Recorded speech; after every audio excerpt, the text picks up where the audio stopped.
Crossing fingers, crossing fingers. Hello. Yay! We in? Hello, Facebook Live.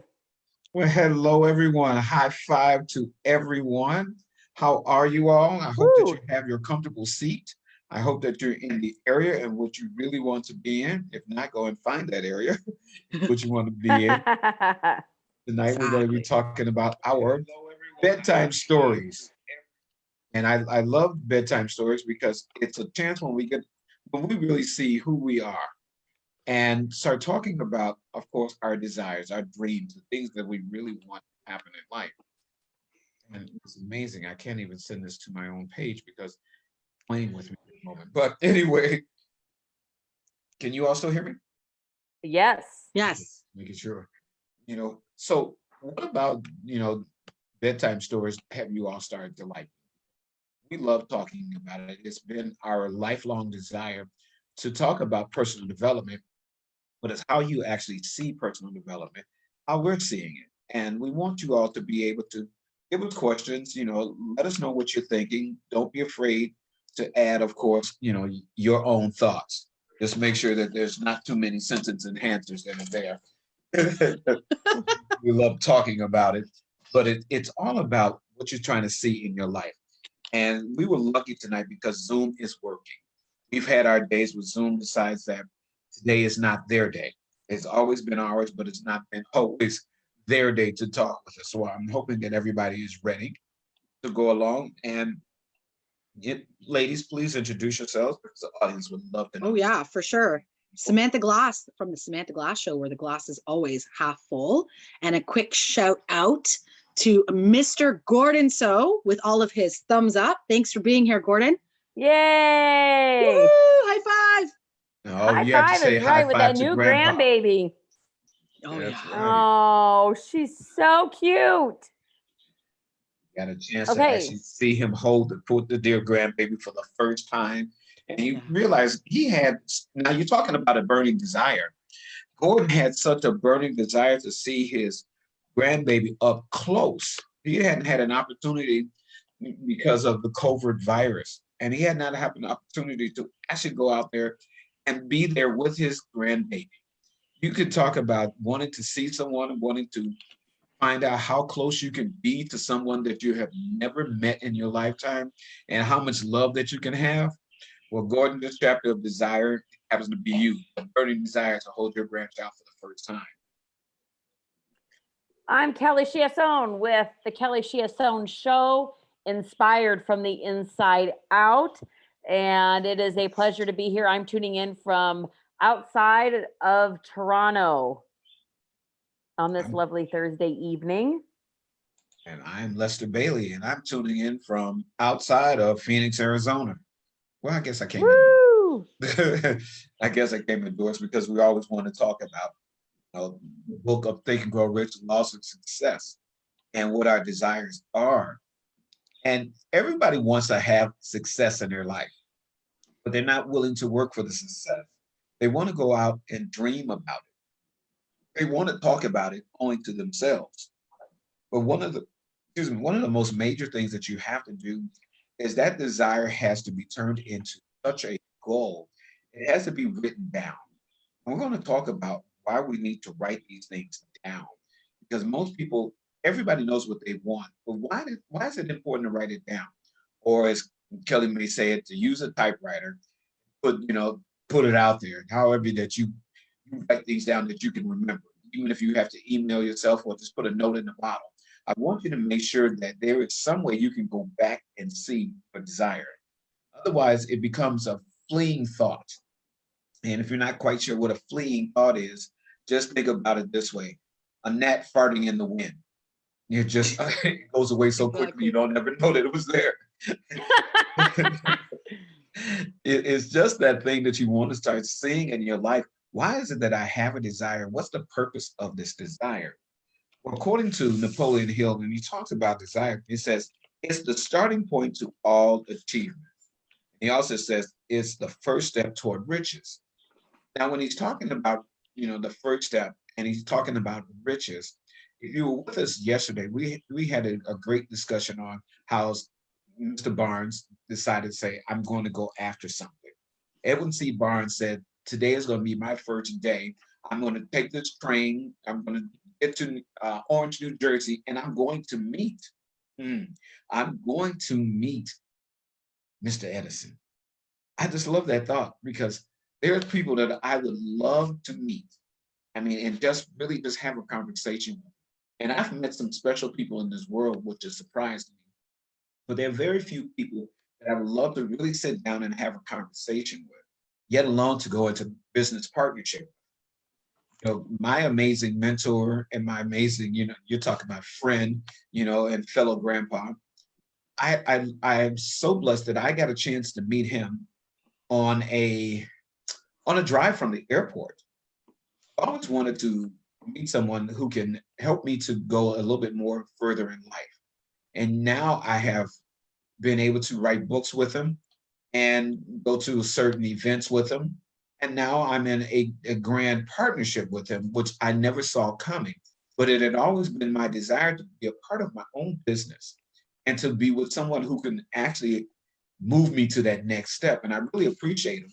And everybody needs someone like that in their life because we can all see our goals, but we always want to attempt to get our goals by doing what? Being by ourselves. But teamwork is what really makes the dream work. No matter how you look at it, where you have a family team, and when we say family, family is not necessary of your birth. There are special people like Kelly and Samantha. They're now my sisters. They're part of my family. And we talk about different things throughout our day, and we want to see ourselves succeed. This is why we decided that bedtime stories would be a good time to help everybody out seeing why we are calling this bedtime story and what are bedtime stories. Stories are personal development. That's just plain and simple. It's just personal development. So, Kelly, do you have any words on personal development and bedtime stories, or either one, or all of the above? Well, you talked about dreams, and the world has become accustomed to dreams. And the greatest, if you look at achievements that you admire, or I don't know, that you respect, the world's greatest achievements at some point all started as dreams. And dreams, as Napoleon Hill shares in his book, they are the seedlings of every reality. So it's the highest vision of the soul. And when you follow your burning desire to build your dream, to achieve your dream and make it a reality, then you're discovering how dreamers actually fare better than most people. So it's important to dream. It's important to write those dreams down, because as you write them down or type them or message them, hear them, read them out loud, they build up your subconscious thoughts. And your subconscious thoughts are important because that is what is going to build your belief in what you want to achieve. And when you believe that, then it turns into a desire. As you see that desire, it turns into a burning desire. Your burning desire is what is going to move you into action to actually achieve that desire and get results. So people say turn your dreams into realities, and that's how there's a formula. And I love Napoleon's formula. When you read Think and Grow Rich, it's awaking yourself, arising yourself, asserting yourself. People can say, with every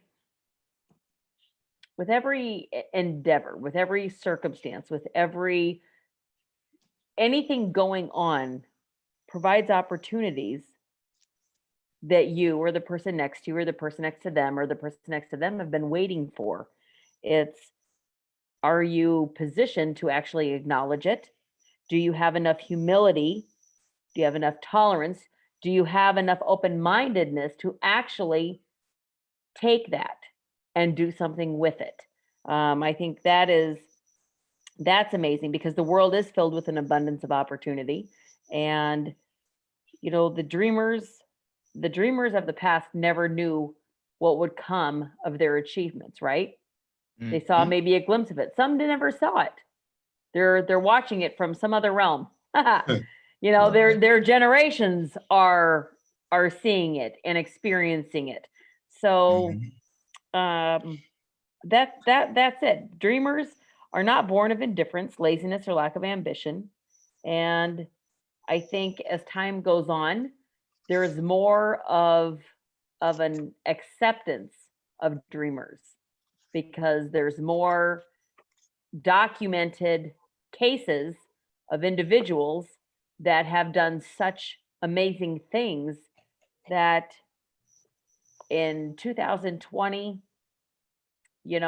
there's enough out there that for individuals that maybe aren't surrounded by dreamers and surrounded by people that have achieved great things, there is enough documentation and enough opportunities out there for them to seek out being in that kind of environment where they are surrounded by like-minded individuals. Whereas before, decades before, you didn't have that. And now you can literally connect with anyone, anything, any group, any person all over the world to be able to collaborate with like-minded individuals so you can build what you're looking to build. I like that. I really like that. So Samantha, talk about bedtime stories and personal development so that way we can help some of the audience out. Definitely. So bedtime stories is a positive way to end your day. So we know that when we wake up, we're going to do I am statements. We're going to tell ourselves, we're going to do our auto suggestion. And at nighttime, we do the same. And bedtime stories is that opportunity to learn.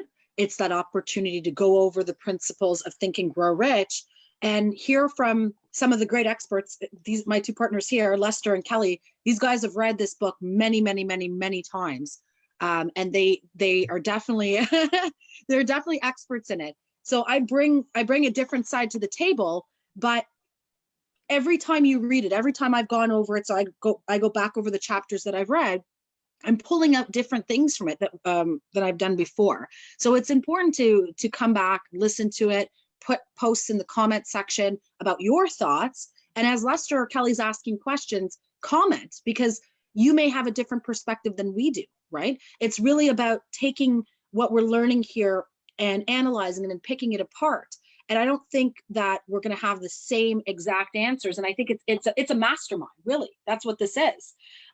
So yeah, that's bedtime stories. Now, when it comes to personal development, I have to say, you can live without personal development, but I don't suggest that. I suggest that if you want to be the best positive person for yourself and you really want to reach those goals, those desires, right? If you really have that burning desire, then personal development is something that you really should have in your life. And it's not, okay, I'll do it here 7 days a week, I'll do it twice a week. It's every single day you do a little bit. Every single day, either whether it's TGR or something else. I suggest TGR because I've tried other things. TGR seems to be the one that really resonates. It sits in my mind and I'm always remembering those principles of I am statements and auto suggestions. And Gabe loves it too because I read it to him. Right, Gabe? Yes. Yay! Yeah, Yay, personal Gabe. development is not something that you should, Whoa. I want to say have to or not do. Do it. Find a way to do it. And by coming and tuning in here, you're doing it, right? This is the first step, learning and then starting to apply it. So Okay. that's my suggestion. I love this because personal development is so important. How many of you all have seriously looked at the book Think and Grow Rich? People have bought the book and it's sit on their shelf for a year, 2 years, for some others, 20 years. They've looked at it or they may have read a chapter and they thought that they knew everything about the book. I met a man a couple of years ago. He says, that book of Think and Grow Rich is nothing more than an insurance book. And I said, nothing more than an insurance book. I've never heard of that. So what it told me is that he only read the very first chapter. And he read the story about R.U. Darby's uncle and what happened with him. He didn't read past the first chapter. And when he didn't read past his first chapter, he missed the whole book. He missed everything in which that book was going to talk about. And he didn't understand that it had so much more, we'll call them nuggets or jewels, in which you can always use. And everybody had to see how to use that statement, how to grow. So when we're looking at how to grow and the importance of growing, and the importance of reading this book, what success are you looking for in life? Do you know how to obtain your desire? Has anybody ever read out to you or actually gave you the actual clues and the necessary plans in order for you to understand the book? Understand what are you going to do with your desires? How are you going to use your desires? Are there any desires that are important to you? How are you going to get this desire from just being a plain old goal and a wish until it becomes such a burning desire is the thing you think all day? So inside of the book of Think and Grow Rich, they're going to kind of lay out a plan for you. So I'm going to see if my partner can find it here in the book because they actually lay it out for you. And Samantha, are you Yes. able to locate it? Yes. So the method by which desire for riches can be transmuted into its financial equivalent consists of 6 definite practical steps. And these are the 6 steps below. So number 1 is fix in your mind the exact amount of money you desire. It is not sufficient to merely say, I want plenty of money. Put that number to it, right? Ooh. By definite as to the amount, there is a psychological reason for definiteness, which will be described later on as we go through the 6 of them. And before she goes to the next one, see, understanding the purpose of clarity.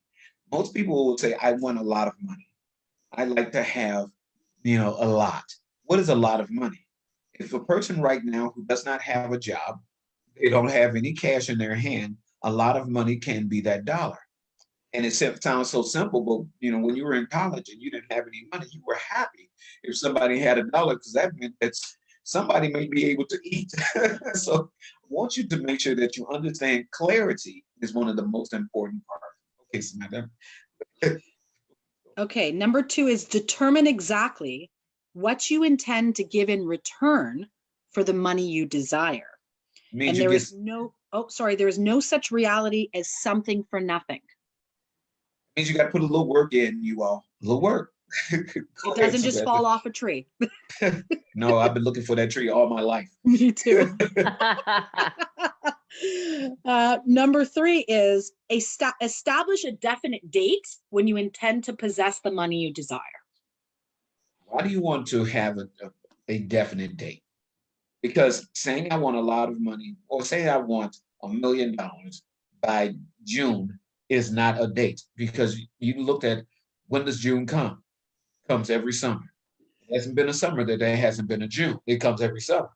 So June, you can't say June 2020. There are 30 days in June.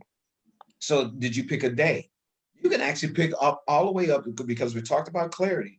You could actually pick up and manifest it so that you can say it's going to be at a particular time. That's important. Amazing. Amazing. Number 4 is create a definite plan for carrying out your desire and begin at once, whether you are ready or not to put this plan into action. So that means, in fact, let me let Kelly answer that. How do you perceive that statement? Which the create a definite plan. Yes. How do I perceive that is you have to be specific. You can't, it's kind of like, let's see. So with 4 kids, if I say, well, we're going to get up, we're going to make sure everybody's where they need to be tomorrow. That's not good enough. I need to know that we are leaving the house at 7:40 so that my oldest son is at school by 7:50. From there, I'm going to drive over to the other school. So we're in the parking lot. They're ready to go. In time for me to get home, let the dog get out, get time to get to CrossFit on time in regular days, not during quarantine time. There is, everything. If I just left it to generalities, like I'm going to miss something. I'm going to miss the time. Maybe we'd be late. I'd miss an activity. Got to be specific. If it's with your dreams, and you have to set up meetings with individuals that can help elevate you in where you're wanting to go. You can't just say, well, I'm going to meet with so-and-so. No, you better get on the horn and be scheduling an appointment so you know exactly when you're talking to the people you need to talk to that can have that are going to have an influence in where things could go for you down the road. Mhm. That means writing it out. Remember, we talked about it earlier. It's writing your details out. Yeah. You're talking to, yes, you see your Samantha's 2020 plan In writing. in writing.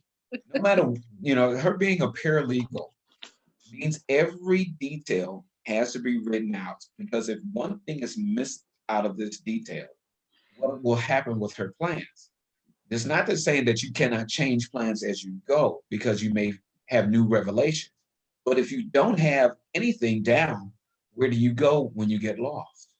You don't. You That's spin why in we talk about circles. it. You don't. Well, then you're leaving things up to chance. And Yes. there's things don't happen by chance.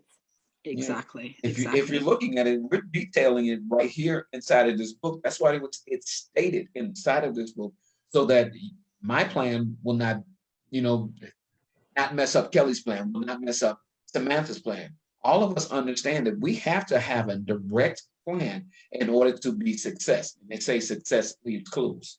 Okay, number 5, or the 5th one. Number 5 is write out clear, concise statement of the amount of money you intend to acquire. Name the time limit for its acquisition. State what you intend to give in return for the money, and describe clearly the plan through which you intend to accumulate it. And guess who you're telling these things to? We're saying it to ourselves.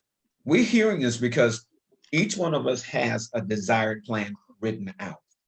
And the purpose of writing this desired plan out means everything. I don't want you all to think for just 1 second that this is not important. It is so important that you do these things directly. For me, I say on my desire statement, I, Lester Bailey, desire to have in my possession a book entitled Life Redesigned. And for this book, I'm going to give the service of making sure that I contact the authors. I'm going to contact my staff. I'm going to contact everybody that is included. That way I can give out the best plan to let them know how to go forward. And I'm going to see this image before my eyes. It's going to be done by August 31st, 2020. That we're going to have this completed, given to the writers, make sure that the book is completely out, and boom. That's my desire. That's just one of plenty of desires. I could detail it more, but I'm giving you an example of what we're working with right now, because there's 3 books that we're doing right now. 1 is called Life Redesigned. 2 is called Landed for Success. 3 is called 30 Plus Resiliency Stories. We have 3 books all coming out at the same time. Why do we have all 3 books coming out at the same time? Why are we following this plan? Because we know the success that we've had before, there'll be more success in the future. That's the clues. Number 6. Number 6, read your written statement aloud twice daily. Once just before retiring at night, and once after rising in the morning. And this is in capitals, so I'm going to read it with more emphasis. As you read, see and feel and believe yourself already in possession of the money. So I just want to, I'm going to add to this. You're not just reading it and saying, I want this, I want that, and blah, blah, blah, blah. No, you need to have feeling so that you believe, have the faith, and say the statement with energy and passion and desire. Don't just read it out. You have to convince yourself. Yes. It's so important when you add emotion. The reason why they're asking you to add emotion to anything. Has anyone in the group ever been upset? And when you get upset, that your voice tends to get a little higher. And when it gets a little higher, what happens? You're emotionalizing something. You can feel what that feels like. You can see yourself in the mirror getting so hot, lathered up, because this has upset you. And that's the thing that goes into your system, because we're going to talk about throughout our read again, we're going to talk about what you're hearing through your autosuggestive mind, the things that are repeated all the time that ended up in your subconscious mind. This is why we're going to talk about it, because you all have to see. Could you imagine with no emotion, all of a sudden you wanted to win the lottery? And we know that you got 1 in a billion chances to win the lottery, or you have 1 in 1 chances, depending on your feeling. Because if you feel that it belongs to you, nothing is going to change. You can close your eyes. You can see this image before your eyes. You can start seeing a light that is growing in you because you know that this belongs to you. Now you've written down a plan. I'm going to go to this particular place. I'm going to write down these numbers. No, say come to the lottery and just give us, 300 numbers and say that's going to be it. They said specifically write this thing down because this is something that you want. Now you have to say, what am I going to do for this money? What's my intended purpose that I'm going to do with the money that I have? Am I going to just take this money and blow it? And you wonder why so many people are so broke after they win millions of dollars, because they didn't have a plan for the money. They just had a desire to have it and they just let it go off into the wind again. When you're looking at a plan, you could take that same, $1 million and you could probably become a billionaire depending on your plan. That's why they always said seek wise counsel for this particular money. Plan what you want to do with it so that way you can have it for more than just an afternoon. Buying the cars and the houses and giving money to your friends and paying off your debt and everybody else's debt. And all of a sudden you're in more debt afterwards because you did not plan out. You didn't have any emotion behind what you wanted. So it went with the same emotion that you gave it. So understand, putting your emotion to anything doesn't matter whether you're happy. I mean, if your kids are running around the house and they accomplish a goal, what's the first thing that you tell them? You're like, all right, you did it. Congratulations. It's on. And the child starts responding. And how does that child respond? Because you emotionalized it, they emotionalized it, and it came to that fruition for what you really wanted to have. And they got what they wanted to have. So it's important, to always go back. It's almost like that childlike feeling, but that childlike feeling is everything. This is why they said it. Now, Samantha, why do you think that he said, say it day and night? Because I think that's the best time. I find, I think it's the best time to really sink things into your mind. I mean, when you're running through the busy day, like in the middle of the day, you could sit in the middle of the day too, but I think those are two prime times. Right when you wake up, you're fresh, your mind is clear, and it will stick to your mind. And when you're winding down at night, it's the same thing. You're kind of letting go of everything from the day, and now you're ready to go to bed and relax. And it's a state of relaxation that you're in that allows you to pour positivity into it. So that's the best time to have it stick, is what I believe. Kelly, what do you believe why he states it should be day and night?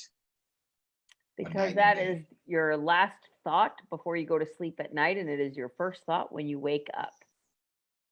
See, when you constantly look at what you do day and night, workaholic, being a retired workaholic, I remember, you keep playing over in your mind again and again and again of all the things that you intended to do. And you keep rehearsing that all the time. So when you're asleep, you see these things in your sleep all the time. But all of a sudden, what happens when you wake up? You repeat your thoughts that you had the night before. And you have to be so careful of your thoughts, because if you have negative, unempowering thoughts all day, and then you take them to bed, you sleep with them, you're still pondering it because your mind doesn't go to sleep, just your body actually goes to sleep. And then you wake up and you're still having that same issue, that same problem, that same worry, those same toxic feelings, because you have to be so careful what you're putting in your head. Your actions for the day are going to be set by your thoughts when you start out your day. That's right. So you got to be so careful about them. This is why we're saying and read it night and day, because when you desire, remember your desire statement is, I desire to have in my possession. You saying your name, you're getting a feeling behind it, because when you're saying it and you can start doing it, guess what? All day long, you can come back to that same desire. You're talking about manifesting something. Are you afraid of manifesting things? In later chapters, we're going to talk about what your faith is and why the faith of having something is as important as the emotions that you're having. See, desire is not just for that moment. I'm hungry and I desire that I want to have a piece of cake. and that piece of cake will haunt you throughout the house all day. I gotta have a cake. Somebody can land an idea in your mind and you'll think about it all the time. If you're sitting anywhere around the room and I say, okay, I want you to find something brown that's in your room. Count all the things that are in the room that you're in right now that are brown. Immediately your head starts to thinking of, okay, my couch is brown. This picture has brown in it. I have, a book that is brown.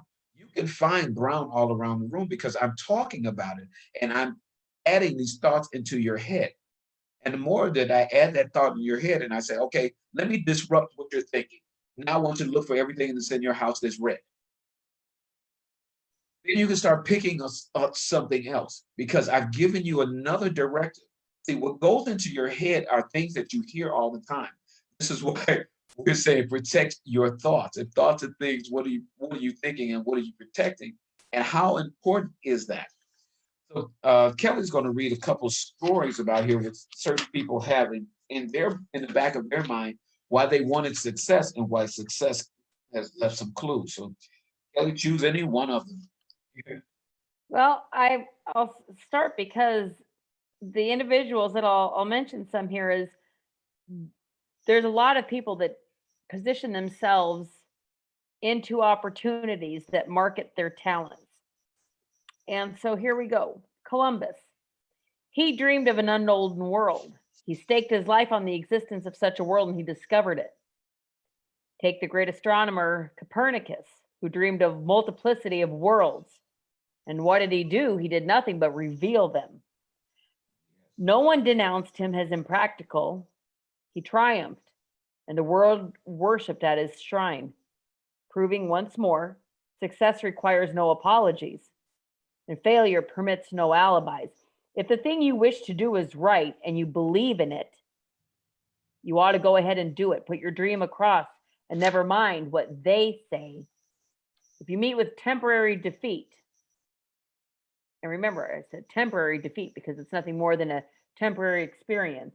They, perhaps, do not know that every failure brings with it the seed of an equivalent success. Henry Ford, he was uneducated, poor. He dreamed of a horseless carriage. He went to work with what tools he possessed without waiting for an opportunity to favor him. And without any evidence of his dream, he built the entire earth. He has put more wheels into operation than any man who has ever lived because he was not afraid to back his dreams. Thomas Edison, we talked about him yesterday and the day before. Talk about him a lot. Dreamed of a lamp that could be operated by electricity, where he stood to put his own dream into action. And despite more than 10,000 failures, he stood by that dream until he made it a physical reality. Practical dreamers do not quit. Whelan dreamed of a chain of cigar stores. He simply transformed his dream into action, and now the United Cigar Stores occupy the best corners in America. I'll just read two more here. Lincoln. He dreamed of freedom for the black slaves. He put his dream into action as well. He barely missed living to see a united North and a South translate his dream into that very reality. The Wright brothers, they dreamed of a machine that would fly through the air. Now one may see evidence all over the world. Oh, they dreamed very soundly. And the individuals go on. I mean, he goes on to talk about macaroni. You talk about harnessing the intangible forces of the ether. You talk about John Bunyan. There's, if you talk about the Pilgrim's Process, O. Henry, you talk about the genius who slept within his brain. That is him. He was confined to a prison cell. But what tapping into his imagination, telling you get Think and Grow Rich so you can find about these individuals, Charles Dickens, Helen Keller, Robert Burns, the list goes on. Beethoven was deaf, but guess what? Their names will last as long as time endures because they dreamed and they translated their dreams into organized thought, into reality. That's amazing. It's amazing what people have done and what people will continue to are doing now and will continue to do. I love that. There's a difference between wishing for a thing and being ready to receive it. No one is ready for a thing until he can and can achieve it. No one can have it until they achieve it. Excuse me for the stuttering. A state of mind must be the belief and not a mere hope. Open-mindedness is essential for the belief. Closed-minded does not inspire faith, courage, and belief. Remember the efforts between the high in life and the demand of abundance of prosperity and requires to accept money, misery, or poverty. You're thinking about that. You got to be careful about thinking that you don't deserve to have something. If you say that thought on a regular basis, you will not get it because you've already told yourself you don't deserve it. So I'm going to have Samantha read one of these poems in this book. And Samantha loves this poem, but I'm going to see if she can read it with, what do we call that, emotion, that direct feeling. She's going to tell us about a small bargain that she had. I know that I'm putting her on spot, ladies and gentlemen, and understand these are not comfortable moments, but she has such a desire to learn to do things. And I push her because I understand this is how we grow to the next step. And see, Queen Gabby, I'm glad to see you here. Anthony, I'm glad to see you here. Jim, glad you stopped in. Alexis, Jackie, I'm so glad that you came by. Laura, Laura, you're going to have to join us one day. Marie, I'm glad that you're here also. So, Samantha, are you ready? I am ready. Quick high five to my niece, Haley Miller, who's watching. Yay, Haley. And high five to everybody else. And yeah, just before I read this poem, I mean, listen to the words of this poem and really deep dive into what it actually means, because it's scary. A lot of us have actually done this. I know I have. And it's if you can think outside of it and not do this, then you can gain so much more. So here we go. I bargained with life for a penny, and life would pay no more. However, I begged at evening when I counted my scanty store. For life is just an employer. He gives you what you ask. But once you have set the wages, why, you must bear the task. I worked for a menial's hire, only to learn dismay, that any wage, yes, any wage I had asked for in life, life would have willingly paid.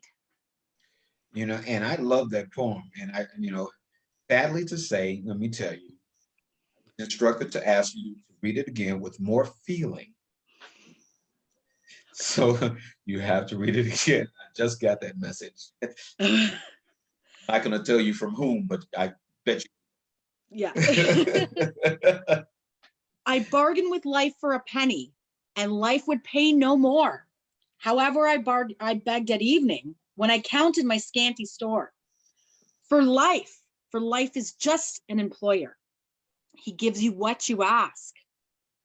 But once you have set the wages, why, you must bear the task.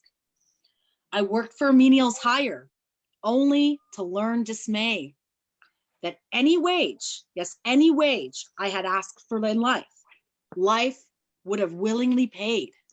There you go. That's what I'm talking about.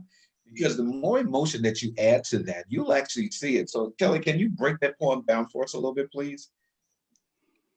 Yeah. Uh-oh, get ready. So- You all have your drink available, your water. And I got my pen ready to write this down. Go ahead. So here's the thing. Thoughts are things. So if you're bargaining with life for a penny, we receive exactly what we put out. If you believe that you are worth a penny, your ideas are penny ideas, and nothing more is deserving of you more than a penny, that is exactly what you're going to get. That's exactly what you're going to get, because everything you do, back of it is your penny mindset. So you want to, at the evening, I counted my scanty store. I begged every evening for something to be different. How's it going to change? If your thoughts are still that you're only worth a penny, that you're only bargaining with life for a penny, if you're in a job and you feel like, You deserve a raise. There's something more out there for you, but you're not going to act on that and find out what it is that's out there. You might not know what it is, but if you're not going to go look because you feel, you're begging for something different, but not enough to actually act on it, don't expect anything to be different.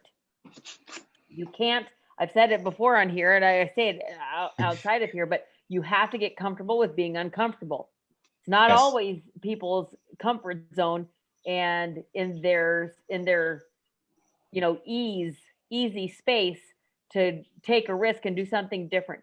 But the moment that, when you decide that you're just staying put, you can beg all you want, but nothing's going to change because you've already decided. You've already decided what is your hand, and you've not made any effort to have it be any different. So life is a just employer, meaning, and it will give you what you ask. If you want more, then you need to take the steps to see what there is that is more, and you will get it. At some point in time, you will get it. But once you've set the wages, now you must bear the task. Right. Because things aren't easy. If it was easy, everybody would have exactly what they wanted. Yes. But if you really are hell-bound and determined that no matter what, whatever that better version of yourself is, I don't care what that freedom ticket looks like. If it's a financial freedom ticket, if it's a time freedom ticket, if it's a physical health freedom ticket, I don't care what it is. If you're not willing to do anything for it, it's going to stay the same. So if you want more than that, you have to ask for it. If you're asking for it, well, now you have to step up. I worked for menials hire only to learn dismayed that any wage I had asked of life would have willingly paid. So it's easy. It's just really a review of the whole first part of the poem, or the whole first part of the inspiration. If you're pissed off about your current circumstances and your situation and your income, and I don't care what it is, you can be ticked off all day long. And if all you're going to do is pray for something different to happen and beg for a different opportunity, well, good luck if you're not making any decisions to position yourself into different opportunities that could actually help you move forward in the direction of what you're looking to do. So that is it. And if you decide that you are worthy of everything that you think about, that you dream about, that you really, really want, it's there. It's for everybody for the taking. It's just some people want it bad enough to actually do whatever it takes to get it. And others are willing to do a little bit, but then when it really stretches them, that's when that's when life decides whether you're cut out for that greatness or whether you're not. This is the reason we talk about desire so much. See, that desire, that dream that you really had, if you really wanted to look at something, think about Napoleon Hill wrote this poem inside of this book on purpose. And most people would read it, I bargained with life for a penny and life would pay no more. They're not hearing that they use the word I. I is yourself. I is the most important person.